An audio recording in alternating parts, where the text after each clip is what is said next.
જો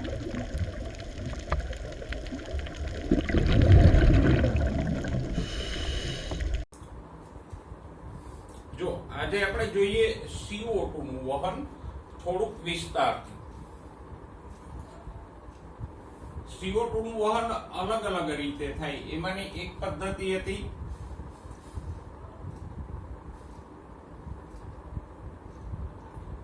રુધિર રસમાં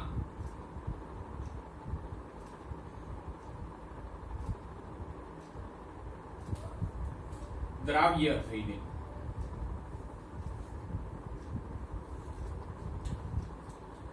એટલે કે પેશીકોષોમાંથી જે CO2 આવે એ રુધિર રસમાં દ્રાવ્ય થાય, બરાબર.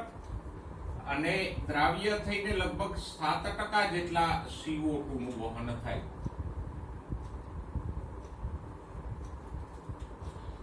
હવે દ્રાવ્ય થઈને વહન કેવી રીતે થાય? તો કે એ પ્રક્રિયા એકદમ સરળ છે. પેશીકોષોમાંથી જે CO2 આવે એ રુધિર રસના પાણી સાથે સંયોજે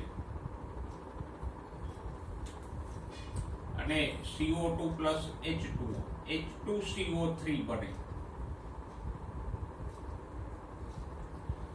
અને આ H2CO3 સ્વરૂપે વહન થશે.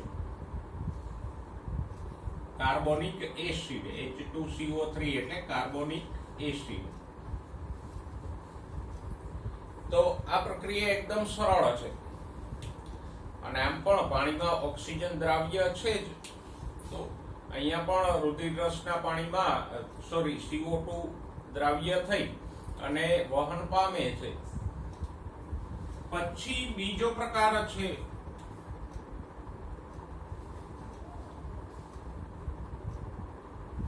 બાયકાર્બોનેટ સ્વરૂપે.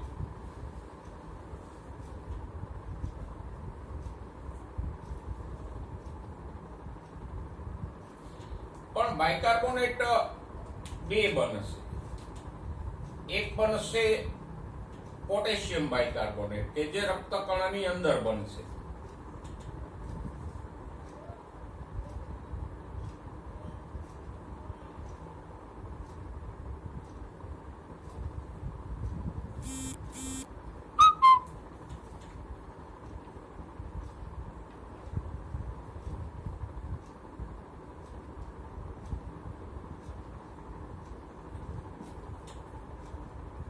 પેલા આપણે રક્તકણમાં બાયકાર્બોનેટનું નિર્માણ સમજીએ.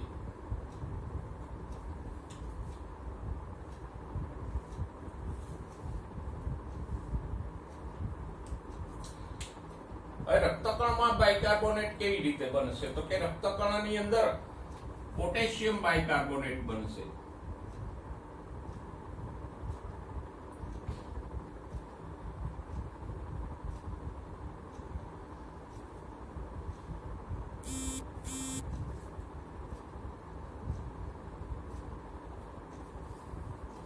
અને ટોટલ બાયકાર્બોનેટ સ્વરૂપે લગભગ 70% CO2 વહન પામશે. એટલે સૌથી વધારે CO2 વહન પામતો હોય તો બાયકાર્બોનેટ સ્વરૂપે.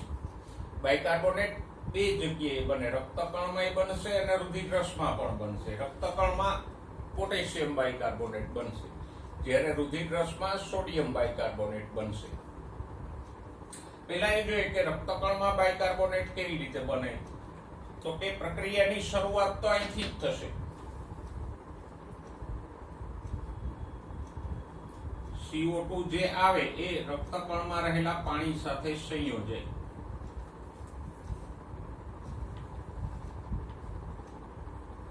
અને H2CO3 બને. એટલે પ્રક્રિયા આ જ છે જે રુધિર રસમાં થઈ. પણ બે પ્રક્રિયા વચ્ચે એક તફાવત છે. કયો તફાવત છે? તો કે આ પ્રક્રિયામાં કોઈ ઉત્સેચક ભાગ નથી લેતો. આમાં ઉત્સેચક ભાગ લેશે. કયો ઉત્સેચક? તો કે કાર્બોનિક એનહાઇડ્રેટ.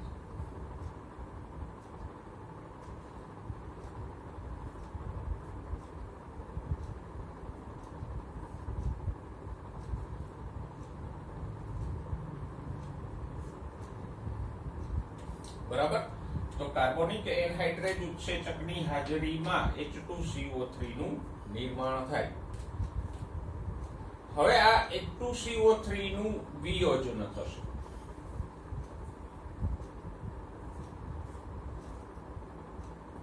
શેમાં થશે તો કે આપણે ભણી ગયા H+ અને બાયકાર્બોનેટ આયનમાં. બાયકાર્બોનેટ એટલે HCO3-. બરાબર. પણ અહીંયા ખાસ ધ્યાનમાં રાખજો, બે જગ્યાએ પ્રક્રિયા સરખી છે. કારણ કે CO2 ક્યાંય પણ આવે, રુધિર રસમાં આવે કે રક્તકણમાં આવે, પહેલા તો એ કાર્બોનિક એસિડમાં જ ફેરવાશે, H2CO3 માં જ ફેરવાશે. પણ રુધિર રસમાં આ પ્રક્રિયા થાય એમાં કોઈ ઉત્સેચક ભાગ નથી લેતો, એટલે આ ક્રિયા ધીમી છે. જ્યારે અહીંયા કાર્બોનિક એનહાઇડ્રેટ ઉત્સેચક ભાગ લે છે રક્તકણમાં, એટલે આ પ્રક્રિયા ઝડપી છે. પ્રક્રિયા બે સરખી છે, પણ ઉત્સેચકની હાજરીને કારણે પ્રક્રિયાના દરમાં ઘણો બધો ફેરફાર આવી જશે.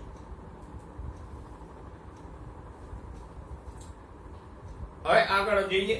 આ જે વિયોજન થયું છે H2CO3 નું H+ અને બાયકાર્બોનેટ આયનમાં, તો એમાંથી KHCO3 કેમ બને? તો કે પોટેશિયમ ક્યાંથી આવશે એ આપણે જાણીએ છીએ. શ્વસન સપાટી પાસેથી ઓક્સિજન કયા સ્વરૂપે આવે? KHbO2 સ્વરૂપે ઓક્સિજન આવે.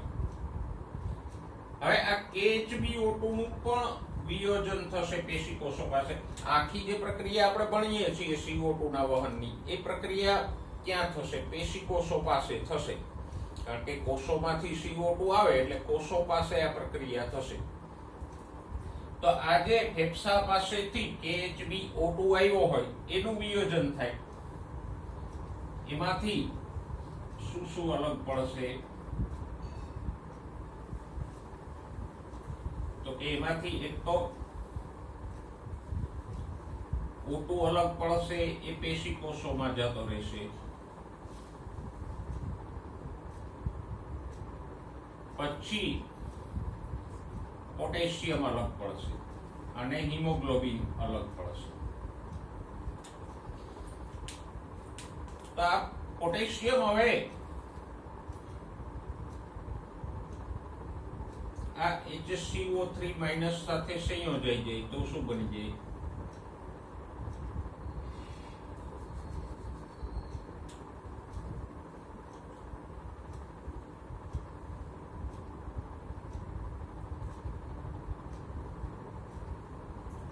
KHCO3 સિમ્પલ પ્રક્રિયા છે.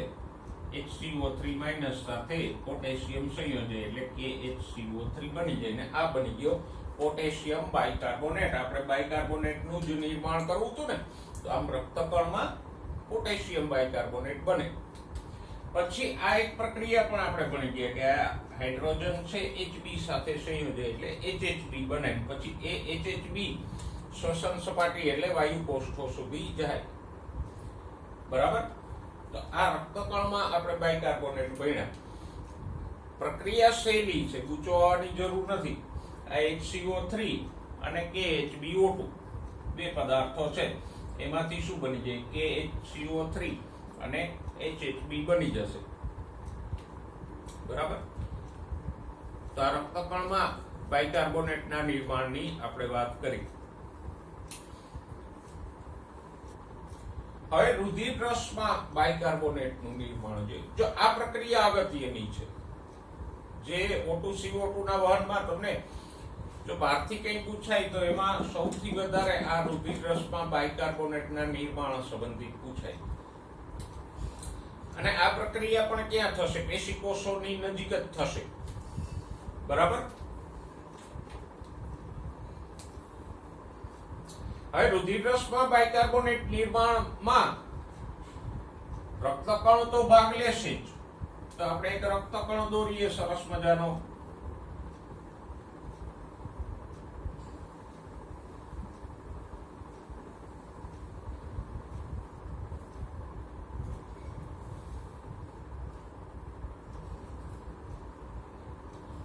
આ છે રક્તકણ.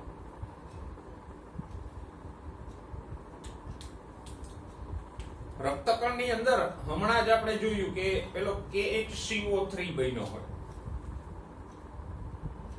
પોટેશિયમ બાયકાર્બોનેટ બને છે, તો એ પોટેશિયમ બાયકાર્બોનેટ માંથી રુધિર રસમાં પાછું સોડિયમ બાયકાર્બોનેટ બનશે. રુધિર રસમાં બાયકાર્બોનેટ બનશે, પણ એ કયો હશે? Sodium bicarbonate.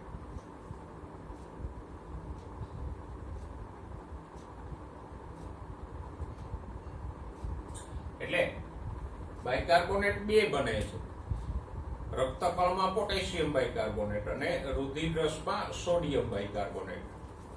કેવી રીતે બને સોડિયમ બાયકાર્બોનેટ? તો કે આ KHCO3 નું પેલા વિયોજન થાય, K+ અને HCO3-. તો આ પ્રક્રિયાઓ એકદમ સહેલી છે, જરાય અઘરી નથી.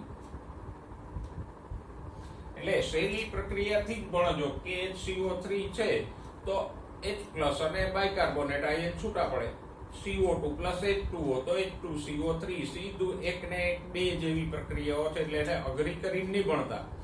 સહેલી છે, સહેલી જ રીતે યાદ રાખજો.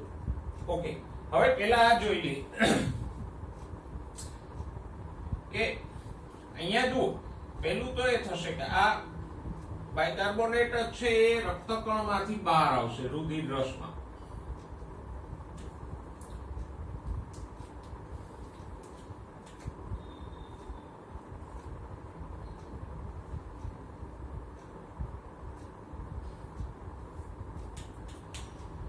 તો અહીંયા રક્તકણની અંદર પોટેશિયમ બાયકાર્બોનેટ નું વિઘટન થયું, એટલે K+ અને બાયકાર્બોનેટ છૂટા પડ્યા. સાથે સાથે જ રુધિર રસમાં NaCl કે NaPr છૂટા પડે.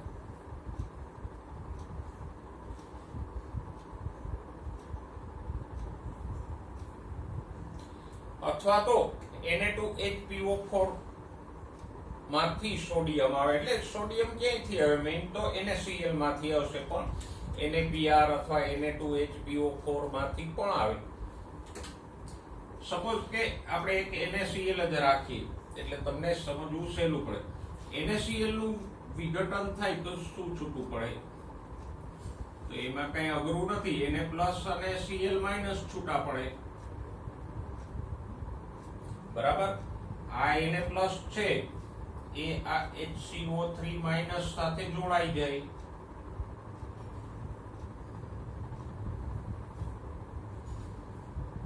આમ તો બની જાય NaHCO3 સોડિયમ બાયકાર્બોનેટ. સિમ્પલ.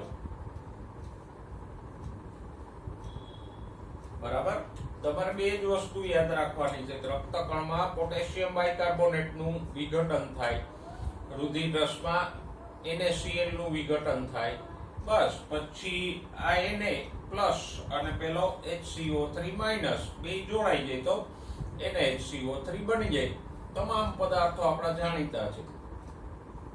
હવે બાકી બચ્યા એક આ ભાઈ વૈધા છે Cl- અને બીજા આ ભાઈ વૈધા છે K+.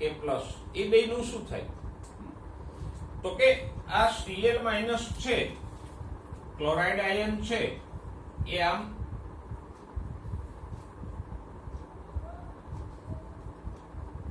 રક્તકણની અંદર પ્રવેશે. ક્લોરાઇડ જે અહીંયા વૈધો છે એ ક્યાં જશે? રક્તકણમાં જાય. અને ક્લોરાઇડ આમ રુધિર રસમાંથી રક્તકણમાં ગયો, એને શું કહેવાય? ક્લોરાઇડ નું સ્થળાંતરણ.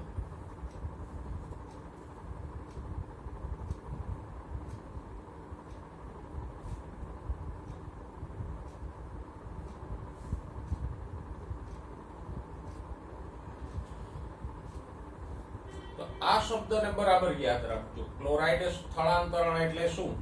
તો કે રુધિર રસનો ક્લોરાઇડ રક્તકણમાં જાય એને શું કહેવાય? ક્લોરાઇડ સ્થળાંતરણ. અને અહીંયા આ Cl- અને K+ છે એ સંયોજાઈ જાય.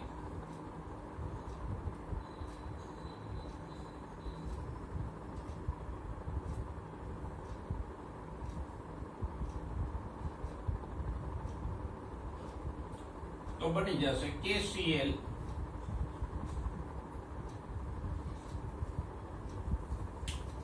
તો આવી રીતે ક્લોરાઇડ સ્થળાંતરણની ક્રિયા દ્વારા રુધિર રસમાં સોડિયમ બાયકાર્બોનેટ બને. એટલે અહીંયા આ ક્લોરાઇડ સ્થળાંતરણ છે એ મહત્વનું છે, એને ખાસ યાદ રાખજો. એટલે આ પ્રક્રિયાને બરાબર યાદ રાખજો અને સિમ્પલી યાદ રાખજો કે બે જ વસ્તુ તમારે સમજવાની છે. રક્તકણમાં શેનું વિઘટન થાય છે? Potassium bicarbonate. અને રુધિર રસમાં શેનું વિઘટન થાય છે? NaCl. બસ પછી તો સિમ્પલ જ. આમાંથી HCO3 અને આમાંથી સોડિયમ જોડાઈ જાય એટલે NaCO3 બની ગયા. આ ક્લોરાઇડ છે અહીંયા જઈને પોટેશિયમ સાથે જોડાઈ જાય એટલે KCl. પછી તો તમે સહેલાઈથી કરી શકો. પણ કયા બે પદાર્થો ક્યાં વિઘટન પામે છે એ યાદ રાખજો કે રક્તકણમાં પોટેશિયમ બાયકાર્બોનેટ નું આયનીકરણ થાય, રુધિર રસમાં NaCl નું આયનીકરણ થાય. આટલું યાદ રાખો એટલે બાકીનું છે એક આમાંથી બહાર આવે ને એક આમાંથી અંદર જાય, પરસ્પરસ. અને એવું થવું જરૂરી છે. એવું કેમ નથી કે આ HCO3 માઇનસ બહાર આવ્યો તો પાછળ આ ભાઈ બહાર આવી ગયો તો K પ્લસ એને શું વાંધો હતો? તો એવું એટલા માટે ન થાય કે એક તો રક્તકણની સપાટી અત્યારે ધન આયનો માટે અપ્રવેશશીલ હોય એટલે ના તો આ સોડિયમ અંદર જાય ના તો પોટેશિયમ બહાર આવે. અને બીજું આ એક ઋણ આયન બહાર આવ્યો, બરાબર, તો રક્તકણનો ઋણ વીજભાર ઘટશે. તો એને બેલેન્સ કરવા માટે આ બીજો ઋણ આયન એટલે ક્લોરાઇડ અંદર જશે. તો એક બાયકાર્બોનેટ ઋણ આયન બહાર આવ્યો તો બીજો ઋણ આયન ક્લોરાઇડ અંદર જાય, જેથી કરીને રક્તકણનો વીજભાર જળવાઈ રહે. કોઈ પણ કોષ હોય ને તો એ પોતાનો વીજભાર બદલાવા ન દે. સામાન્ય મોટાભાગના કોષોનો વીજભાર આંશિક ઋણ હોય. હવે એ કોષમાંથી તમે ઋણ આયનો કાઢી લ્યો થોડાક તો એનો વીજભાર બદલાઈને કેવો થઈ જશે? ધન થઈ જશે. પણ કોષ એવું ન થવા દે, પોતાનો વીજભાર એ બદલાવા નહીં દે. અમુક ઋણ આયન એમાંથી કાઢી લેશો તો કોષ બીજા ઋણ આયન મેળવી લેશે. જેમ કે અહીંયા આ બાયકાર્બોનેટ ઋણ આયન છે એ બહાર આવી ગયો તો બદલામાં ક્લોરાઇડ અંદર ગયો એટલે કોષના આયનો ભલે બદલાણા પણ વીજભાર તો બેલેન્સ રહ્યો ને. એટલે વીજભારને બેલેન્સ કરવા માટે આ ક્લોરાઇડ છે એ અંદર જાય અને ક્લોરાઇડ રુધિર રસમાંથી રક્તકણની અંદર જાય એને આપણે કહીશું ક્લોરાઇડનું સ્થળાંતરણ. ઓકે, હવે એટલે બધો KHCO3 આમ NaHCO3 માં નથી ફેરવાતો. જે KHCO3 રક્તકણમાં બન્યો હોય, આગળ આપણે ભણ્યા એ પ્રમાણે, એમાંનો અમુક ટકા છે એ રુધિર રસમાં સોડિયમ બાયકાર્બોનેટમાં ફેરવાઈ જાય. અમુક ટકા રક્તકણમાં એમને KHCO3 સ્વરૂપે રહે. હવે આ જે NaHCO3 છે એ રુધિર શ્વસન સપાટી કે વાયુકોષ્ઠો પાસે આવે એટલે તદ્દન ઉલટી ક્રિયા થાય. આનું વિઘટન થઈ જાય એટલે Na+ અને બાયકાર્બોનેટ છૂટા પડે. આ જો આ બે જોડાઈને આ બન્યો હતો તો હવે શ્વસન સપાટી પાસે NaHCO3 નું વિઘટન થાય તો Na+ અને બાયકાર્બોનેટ છૂટા પડે. બાયકાર્બોનેટ જે બહાર આવ્યો તો એ અંદર જાય. એવી જ રીતે આનું પણ વિઘટન થાય HCl નું અને ક્લોરાઇડ બહાર આવે શ્વસન સપાટી પાસે અને પાછો Na+ અને ક્લોરાઇડ જોડાઈને NaCl બની જાય. અહીંયા આ બાયકાર્બોનેટ આમ અંદર ગયો એ K+ સાથે જોડાઈને KHCO3 માં ફેરવાય. એટલે શ્વસન સપાટી પાસે આ જ ક્રિયા તદ્દન ઉલટી થશે. એમાં NaHCO3 નું અને KCl નું વિઘટન થશે અને પાછા KHCO3 અને NaCl મળી જશે.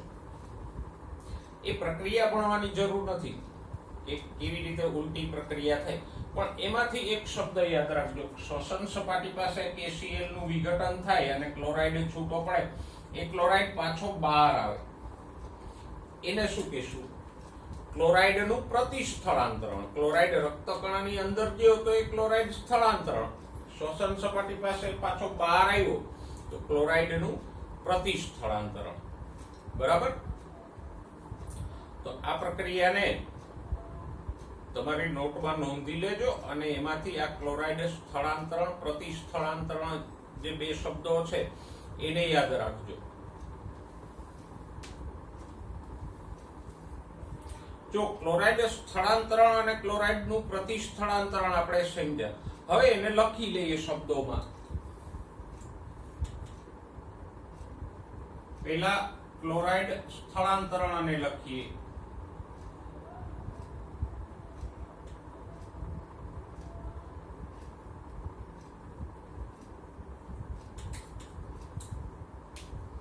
ક્લોરાઇડ સ્થળાંતરણ એટલે શું? તો કે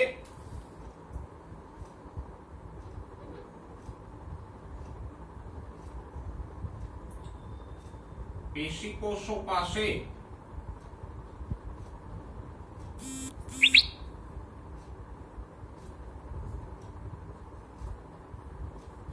રુધિર રસમાંથી ક્લોરાઇડ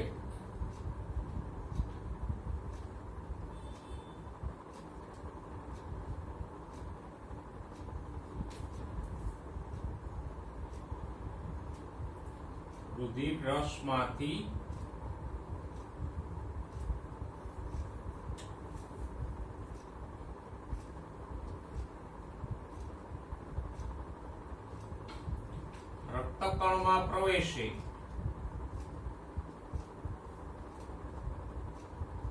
તેને શું કહેવાય? ક્લોરાઇડ સ્થળાંતરણ.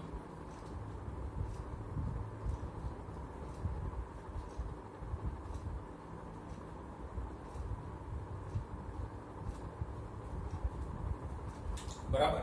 એટલે સિમ્પલ છે. પ્રક્રિયામાં આપણે ભણ્યા કે ક્લોરાઇડ રુધિર રસમાંથી રક્તકણમાં જાય એને ક્લોરાઇડ સ્થળાંતરણ કહીશું. પણ ધ્યાનમાં એ રાખજો કે આ પ્રક્રિયા ક્યાં થઈ છે? ક્લોરાઇડ સ્થળાંતરણની ક્રિયા ક્યાં થઈ છે? પેશીકોષો પાસે. હવે એની વિરુદ્ધ પ્રક્રિયા જોઈ લે, ક્લોરાઇડનું પ્રતિસ્થળાંતરણ.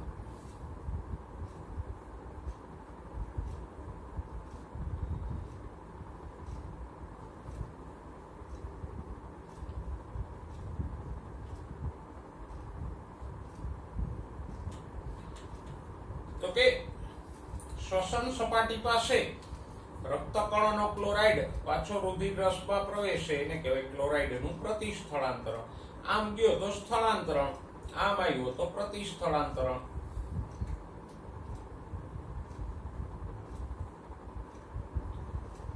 શ્વસન સપાટી પાસે, શ્વસન સપાટી એટલે વાયુકોષ્ઠો પાસે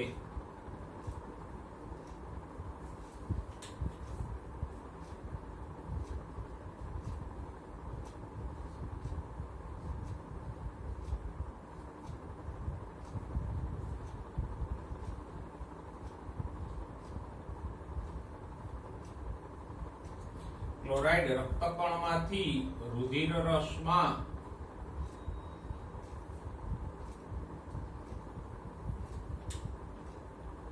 પ્રવેશે એને શું કહેવાય? ક્લોરાઇડનું પ્રતિસ્થળાંતરણ.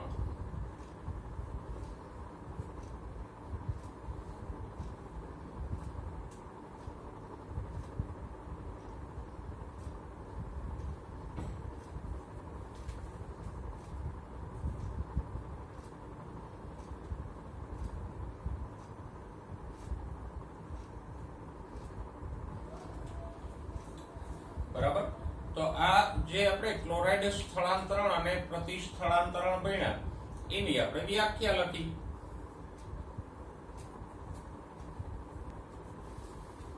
હવે CO2 ના વહનનો ત્રીજો પ્રકાર જોઈએ. બે પ્રકારે તો આપણે જોયું, રુધિર રસમાં દ્રાવ્ય થઈને અને બે બાયકાર્બોનેટ સ્વરૂપે. હવે ત્રીજા પ્રકારે CO2 નું વહન જોઈએ, એ છે કાર્બોમિનો હિમોગ્લોબિન સ્વરૂપે.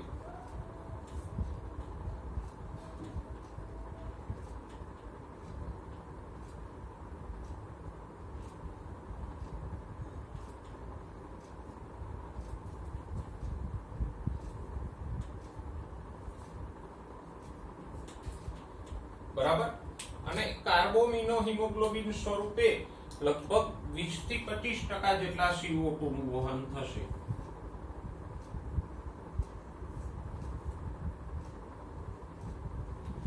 એટલે CO2 ના વહનના 3 પ્રકારો થયા. રુધિર રસમાં દ્રાવ્ય થઈને, પછી બીજું બાયકાર્બોનેટ સ્વરૂપે અને ત્રીજું કાર્બોમિનો હિમોગ્લોબિન સ્વરૂપે. અને ત્રણેય પ્રકારે કેટલા જથ્થાના CO2 નું વહન થાય છે એને બરાબર ધ્યાનમાં રાખજો. રુધિર રસમાં દ્રાવ્ય થઈને લગભગ 7% CO2 નું વહન થાય. બાયકાર્બોનેટ સ્વરૂપે સૌથી વધારે 70% જેટલા CO2 નું વહન થશે અને કાર્બોમિનો હિમોગ્લોબિન સ્વરૂપે 20 થી 25% CO2 નું વહન થશે. કેવી રીતે થાય આ પ્રક્રિયા? તો કે આ પણ રક્તકણમાં જ થશે.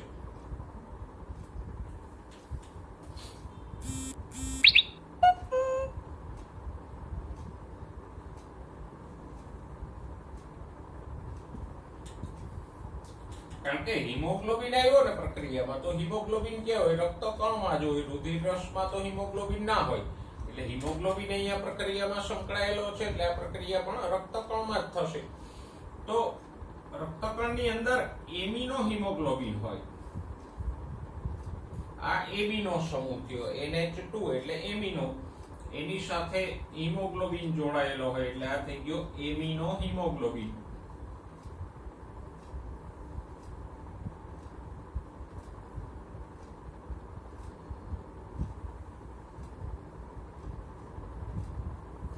અને આ એમિનો હિમોગ્લોબિન સાથે સિમ્પલી CO2 સંયોજાય એટલે શું બની જાય? તો કે NH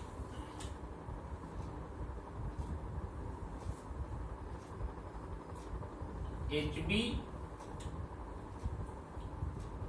COOH. જો આ COO એટલે CO2 થયો ને, આ CO2 છે. COO જે CO2 એડ થયો એ NH2 હતો તો એક હાઇડ્રોજન અહીંયા જોડાઈ ગયો એટલે કાર્બોક્સિલ સમૂહ બની ગયો. એટલે આમાં કઈ ઉમેરાતુંય નથી, કઈ બાદય નથી થતું. સિમ્પલ આ બે પદાર્થો જોડાઈને આ બની ગયો કાર્બોમિનો હિમોગ્લોબિન.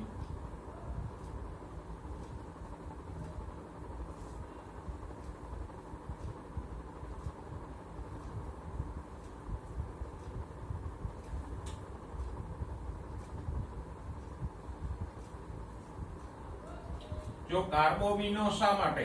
તો કે અહીંયા કાર્બોક્સિલ સમૂહ છે COOH એટલે કાર્બો. એમિનો જૂથ છે એટલે કાર્બો એમિનો, કાર્બોમિનો અને હિમોગ્લોબિન.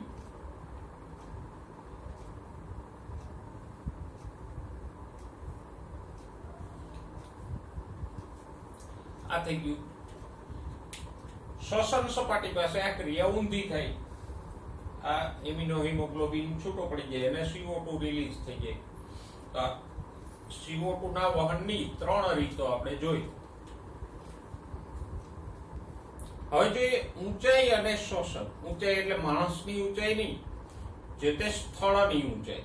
આપણે જોઈએ કે અમુક લોકો મેદાની વિસ્તારોમાં એટલે કે ઓછી ઊંચાઈ વાળા વિસ્તારોમાં વસતા હોય, જ્યારે અમુક લોકો હિમાલય, તિબેટ એવા વધારે ઊંચાઈ વાળા વિસ્તારોમાં વસતા હોય.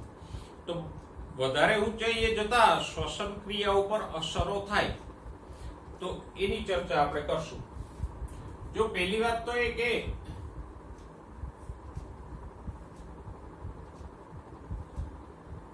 સમુદ્ર સપાટીથી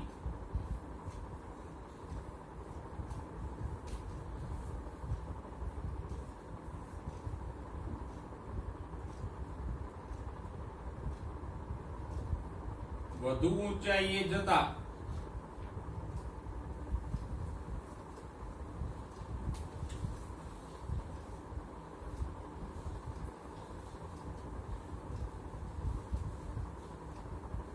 વાતાવરણની હવાની ઘનતા ઘટે છે.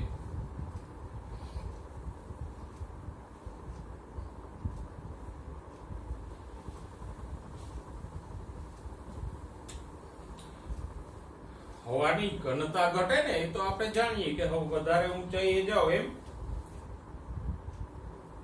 હવા પાતળી થઈ જાય, બરાબર. અને હવાની ઘનતા ઘટે તો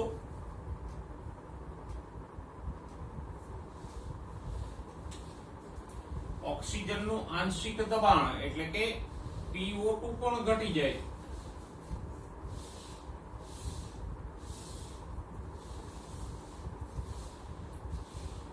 બરાબર. અને એની શ્વસન ક્રિયા ઉપર અસર થાય. PO2 ઘટે તો પેશીઓને કે કોષોને ઓક્સિજનની ઉણપ સર્જાય.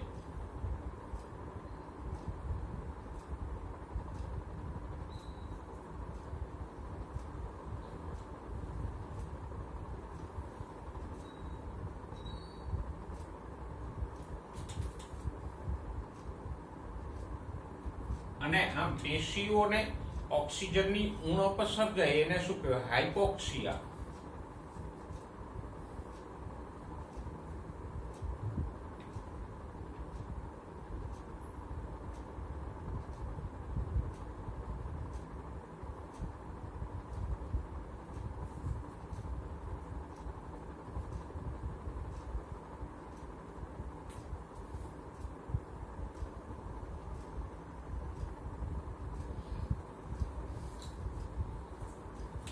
તો આમાં હાઇપોક્સિયા એટલે શું? તો કે ઓક્સિજનની ઉણપ, અને વધારે ઊંચાઈએ જાવ એમ હવા પાતળી થાય તો PO2 ઘટે એટલે હાઇપોક્સિયા સર્જાય અને વ્યક્તિને ઓક્સિજન ઓછો મળે, એના કારણે વ્યક્તિ છે હાંફવા માંડે.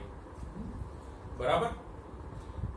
હવે જો અહીંયા ઓક્સિજનનું પ્રમાણ નથી ઘટતું, કારણ કે હવા પાતળી થશે તો એમાં ઓક્સિજનનું પ્રમાણ તો 21% જેટલું જ રહેશે, પણ ઓવરઓલ આખી હવા છે એની ઘનતા ઘટી ગઈ એટલે PO2 ઘટી જશે. એટલે આમ અહીંયા આંશિક દબાણ બદલાય છે પણ ઓક્સિજનનું પ્રમાણ નથી ઘટતું.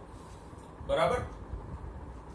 હવે સામાન્યતઃ હાઇપોક્સિયાની શરૂઆત ક્યાંથી થાય? તો કે 3500 મીટર થી વધારે ઊંચાઈએ વ્યક્તિ જાય તો એને હાઇપોક્સિયા ની અસર દેખાવા માંડે.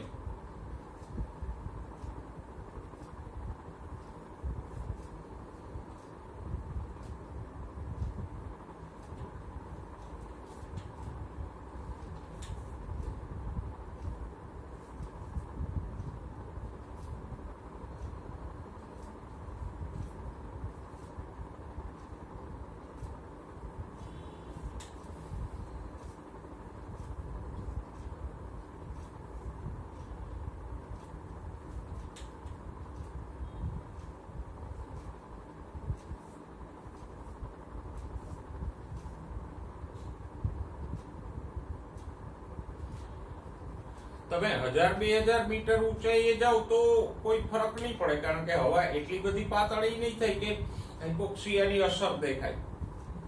પણ 3500 મીટર કરતા વધારે ઊંચાઈએ જાય વ્યક્તિ તો એને ચોક્કસ હાઇપોક્સિયાની અસરો અનુભવાશે.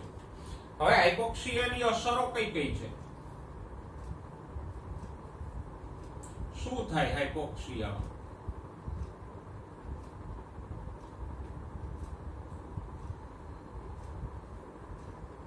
તો એના લક્ષણો કે અસરો કયા છે?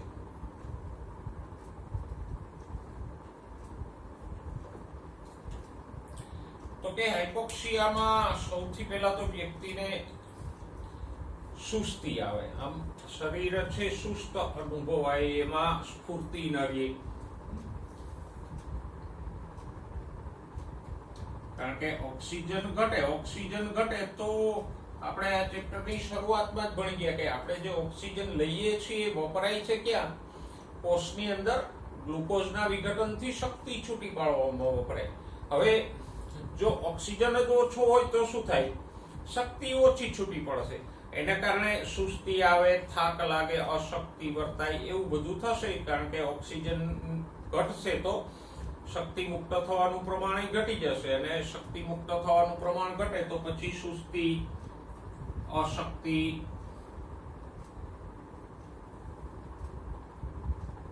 બરાબર, પછી શારીરિક અને માનસિક થાક,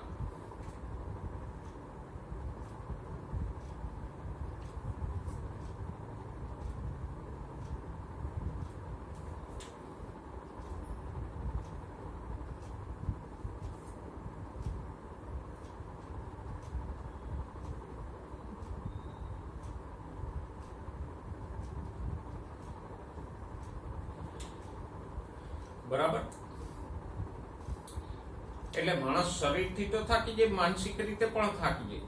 અને એ થાક કેવો હોય એનું એક ઉદાહરણ છે કે તમે જાણો છો કે તેન્જિંગ અને હિલેરીએ સૌથી પહેલા માઉન્ટ એવરેસ્ટ સર કર્યો, પણ એક ટીમ તેન્જિંગ અને હિલેરીની પહેલા હતી કે જે એવરેસ્ટની બિલકુલ નજીક પહોંચી ગઈ. બિલકુલ નજીક એટલે 300 મીટરના જ અંતરે રહી. 8500 મીટરની ચડાઈ કરી લીધી એણે, પણ એવરેસ્ટની ચોટીથી એ ફક્ત 300 મીટર દૂર હતા. છતાંય એ શારીરિક અને એના કરતા વધારે માનસિક રીતે એટલા થાકી ગયા હતા કે 300 મીટર ચડવાની એની હિંમત ન થઈ. ત્યાંથી પાછા આવતા રહ્યા. એટલે કે એક સૌથી પહેલા એવરેસ્ટ સર કરવાનું બહુમાન મેળવવાની ને એની વચ્ચે થોડુંક જ અંતર હતું, પણ વ્યક્તિ છે શારીરિક અને માનસિક રીતે થાકી જાય એટલે એનામાં પછી આગળ વધવાની હિંમત ન રહે. પછી માથાનો દુખાવો, ઉબકા,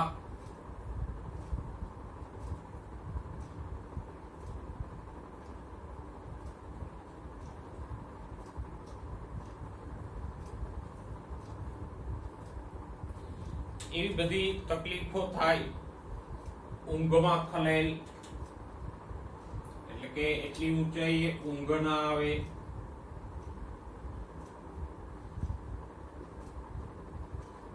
એટલે આમ ઊંઘમાં ખલેલ તો કોઈ ખાલી આંટો મારવા ગયો હોય એને ન થાય એમ, પણ જે લોકો સપોઝ કે આપણે છીએ, આપણે મેદાની વિસ્તારોમાં રહીએ છીએ, તો આપણે લેહ કે શિમલા પાસે જે રોહતાંગ પાસ છે એવા ઊંચા વિસ્તારોમાં પિકનિક માટે જઈએ, ફરવા માટે, તો ત્યારે આપણને આ ઊંઘમાં ખલેલ પડવી એવી બધી તકલીફો અનુભવાશે.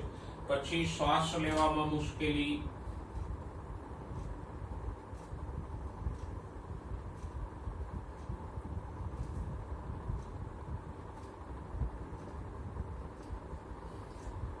કારણ કે હવા પાતળી હોય એટલે શ્વાસ લેવામાં મુશ્કેલી થાય. પછી તો કે ઉત્સાહનો અભાવ રહે, વ્યક્તિ એકદમ નિરુત્સાહી થઈ જાય.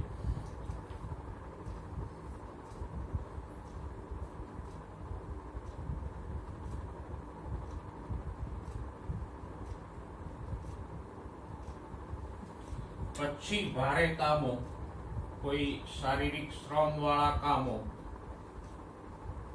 પછી મેદાની રમતો એટલે કે જે શારીરિક શ્રમ વાળી રમતો છે, ક્રિકેટ, ફૂટબોલ વગેરે, વ્યાયામ એટલે એક્સરસાઇઝ, એવું કરવામાં થાક લાગે. તો આ બધી હાઇપોક્સિયાની અસરો છે. અને આ જ વસ્તુઓ અવકાશ યાત્રા કે હવાઈ યાત્રા દરમિયાન પણ થશે.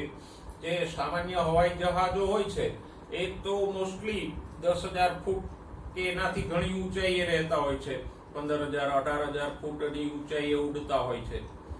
પણ જે આધુનિક મોટા જે કોમર્શિયલ એરપ્લેન્સ હોય એમાં સમદબાવ સ્થિતિ હોય, એટલે કે અંદરનું દબાણ છે એ એમને જળવાઈ રહે. જે એરપોર્ટ ઉપર હોય હવાનું દબાણ એટલું જ પ્લેનની અંદર વધારે ઊંચાઈએ પણ રહે. પણ જે નાના પ્લેન્સ હોય છે કે જેમાં આવી સમદબાવ સ્થિતિની વ્યવસ્થા ના હોય, એની અંદર શું થાય, પ્લેન વધારે ઊંચાઈએ જાય એટલે અંદરથી પણ હવાનું દબાણ ઘટી જાય, હવા પાતળી થઈ જાય, અને એને કારણે વ્યક્તિને હાઇપોક્સિયા થાય. તો જે હવાઈ જહાજોમાં આવી સમદબાવ સ્થિતિની વ્યવસ્થા ના હોય એમાં પણ હાઇપોક્સિયા પેસેન્જરોને અનુભવાય. અને એટલે જ મોટાભાગના કોમર્શિયલ પ્લેન્સમાં પેસેન્જરની સીટ પાસે એક માસ્ક હોય જ કે જે એને કંઈ પણ હાઇપોક્સિયા જેવું લાગે તો એ ચડાવી લે, એટલે એને ઓક્સિજન વધારે મળ્યા કરે. તો આ બધા લક્ષણો છે હાઇપોક્સિયાના છે. હવે વધારે ઊંચાઈએ જતા વ્યક્તિના શરીરમાં શું ફેરફાર, એટલે કે વ્યક્તિના રક્તકણોમાં શું ફેરફારો થાય?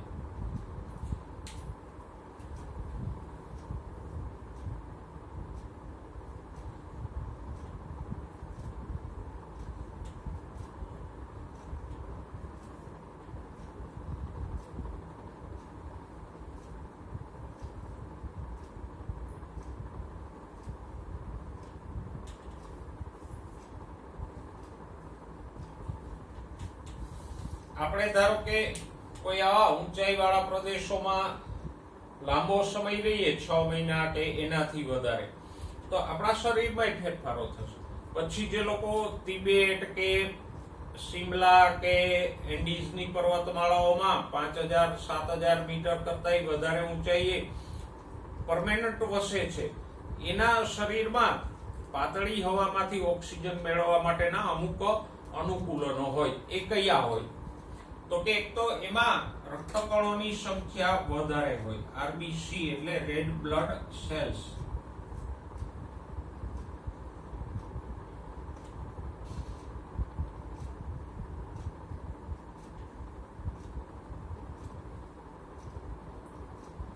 રક્તકણોની સંખ્યા વધે અને હિમોગ્લોબિન વધે તો ઓક્સિજન વધારે મળે. પછી હિમોગ્લોબિનના પ્રમાણમાં વધારો થાય.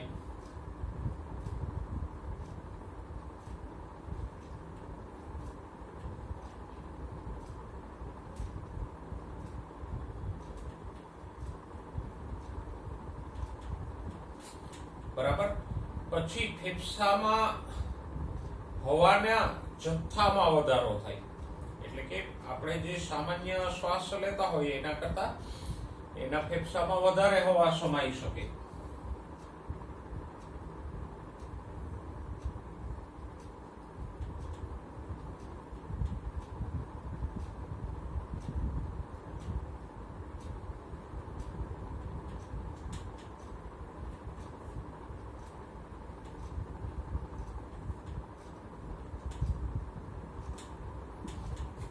એટલે વધારે હવા દરેક વખતે અંદર લે તો થોડો વધારે ઓક્સિજન મેળવી શકાય.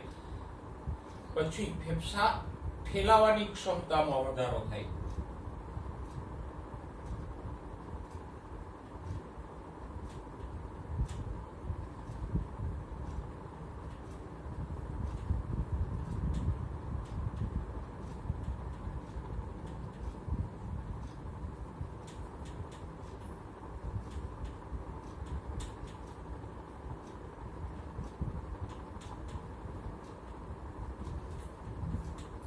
જેથી વધારે હવા અંદર પ્રવેશી શકે. પછી તો કે ઓછા PO2 એટલે કે ઓક્સિજનના ઓછા આંશિક દબાણે પેશીઓમાં CO2 ગ્રહણની ક્ષમતા વધે.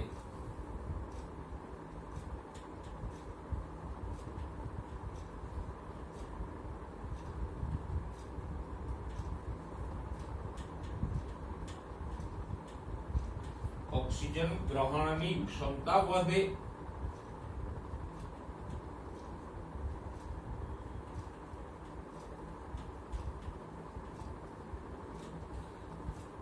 તો સમય જતા બધા ફેરફારો થશે. એમાં આ 2-3 ફેરફારો છે વધારે અગત્યના છે.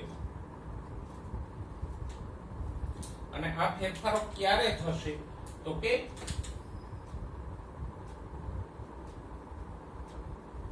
3500 મીટર થી વધુ ઊંચાઈએ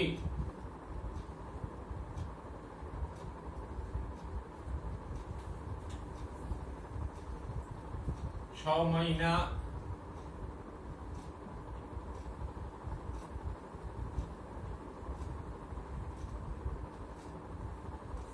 થી વધુ સમય ગાળીએ તો તાત્કાલિક ફેરફારો નથી જઈ. વધારે સમય વ્યક્તિ ત્યાં રહે તો એના રક્તકણોમાં વધારો થાય, પછી હિમોગ્લોબિનમાં વધારો થાય, ફેફસા ફેલાવાની ક્ષમતામાં વધારો થાય અને વ્યક્તિ ધીમે ધીમે છે એ આ હાઇપોક્સિયામાંથી છૂટી અને નોર્મલ થઈ જશે. હવે જો જે લોકો પરમેનન્ટ આવા વિસ્તારોમાં વસે છે, દાખલા તરીકે દુનિયામાં ઘણા એવા પ્રદેશો છે, ઉદાહરણ તરીકે દક્ષિણ અમેરિકામાં એન્ડીઝની પર્વતમાળા છે,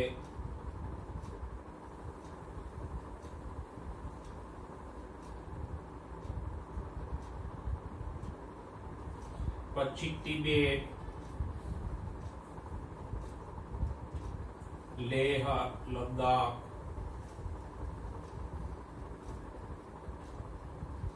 મંગોલિયા, તો એ બધા પ્રદેશો એવા છે કે જે 5000 મીટર કરતા એની સરેરાશ ઊંચાઈ વધારે છે. તો એમાં જે લોકો જન્મજાત વસે છે એમાં તો આ બધી બાબતો પહેલા હતી હોય. આપણા કરતા એમાં રક્તકણોની સંખ્યા વધારે હોય, પછી હિમોગ્લોબિનનું પ્રમાણ વધારે હોય, બરાબર. અને બીજી એક વસ્તુ એ લોકોમાં જોવા મળે જે આપણામાં નથી હોતી. આ વિસ્તારોના લોકો છે કદમાં નાના હોય પણ એનો છાતીનો ભાગ જ છે વધારે ફૂલેલો હોય.